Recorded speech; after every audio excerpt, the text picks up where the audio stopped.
புத்தகம் 2 உலகப் பயணியின் புத்தகம். காண்டோ எக்ஸ் சிறிய மனதின் ராஜ்யங்கள் மற்றும் கடவுள்கள் பக்கம் 242. சதை மனதிற்கு உணர்வுபூர்வமான பத்திகளை வெட்டி அறிவியலுக்கு அறிய ஒரு வழியைக் கண்டுபிடித்தது. அதன் சிறிய சதுரங்கள் மற்றும் வார்த்தைகளின் கனசதுரங்களை வழங்கி யதார்த்தத்திற்கு உருவ மாற்றாக ஒரு மம்மியிடப்பட்ட நினைவூட்டல் எழுத்துக்களை வழங்கி அது காணாத சக்திக்கு அவளுடைய படைப்புகளைப் படிக்க உதவியது. அவளில் ஒரு புதைக்கப்பட்ட உணர்வு எழுந்தது. இப்போது அவள் தன்னை மனிதனாகவும் விழித்திருப்பதாகவும் கனவு காண்கிறாள்.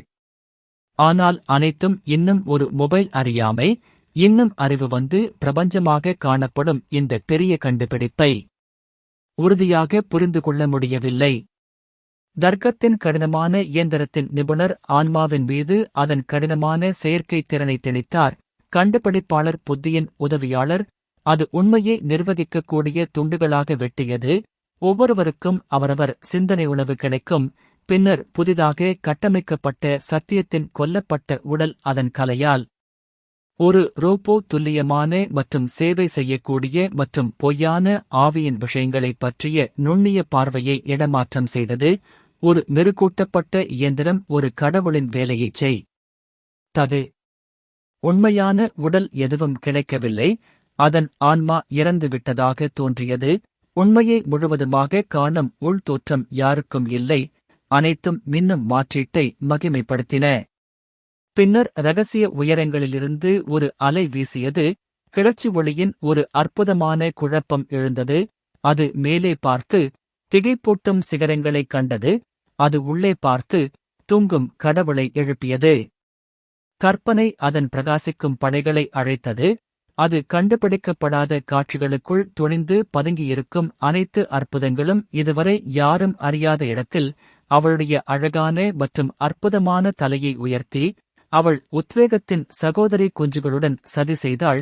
சிந்தனையின் வானத்தை மின்னும் நெபுலாக்களால் நிரப்ப மர்மபலிப்பிடத்தின் உரையை ஒரு பிரகாசமான பிழை சுற்றி வந்தது. இருள் ஞானத்தின் மறைமுக சூரியனுக்கு செவிலியாக வளர்ந்தது. கட்டுக்கதை அதன் பளபளப்பான பாலால் அறிவை உறிஞ்சியது.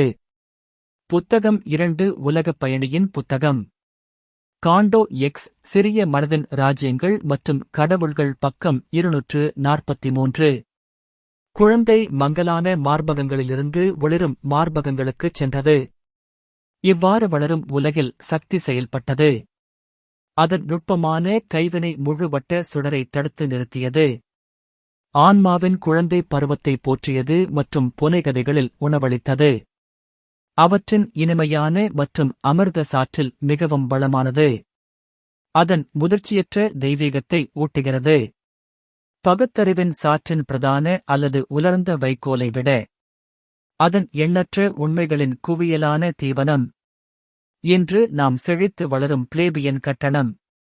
இவ்வாறு ஆரம்பகால ஒளியின் உலகத்திலிருந்து பருப்பொருளின் உலகிற்குள் பாய்ந்தது. அதன் தங்கக் கொம்புகள் கொண்ட மந்தைகள் பூமியின் குகை இதயத்தில் படையெடுத்தன. அதன் காலை கதிர்கள் நமது அந்தியின் கண்களை ஒளிரச் செய்கின்றன. அதன் இளம் அமைப்புகள் பூமியின் மனதை நகர்த்துகின்றன. உழைக்கவும் கனவு காணவும் புதிதாக உருவாக்கவும் அழகின் தொடுதலை உணரவும் உலகத்தையும் சுயத்தையும் அறியவும் தங்கக் குழந்தை சிந்திக்கவும் பார்க்கவும் தொடங்கியது.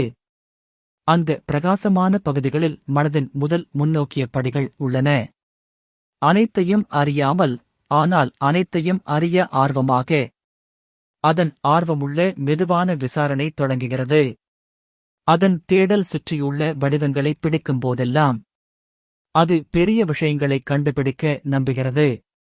சூரிய உதய நெருப்புகளால் துடிப்பான மற்றும் தங்க நிறத்தில் மின்னும் எச்சரிக்கை அது கண்டுபிடிப்பின் விளிம்பில் வாழ்கிறது. ஆனாலும் அது செய்வதெல்லாம் ஒரு குழந்தையின் அளவில்தான். பிரபஞ்சம் ஒரு மழலையர் விளையாட்டு போல. மனம், வாழ்க்கை ஒரு டைட்டனின் குழந்தையின் விளையாட்டுப் பொருட்கள். ஒரு போலி கோட்டையை உருவாக்கும் ஒருவராக அது செயல்படுகிறது. சிறிது காலத்திற்கு அதிசயமாக நிலையானது. காலத்தின் கரையில் மணலால் ஆனது.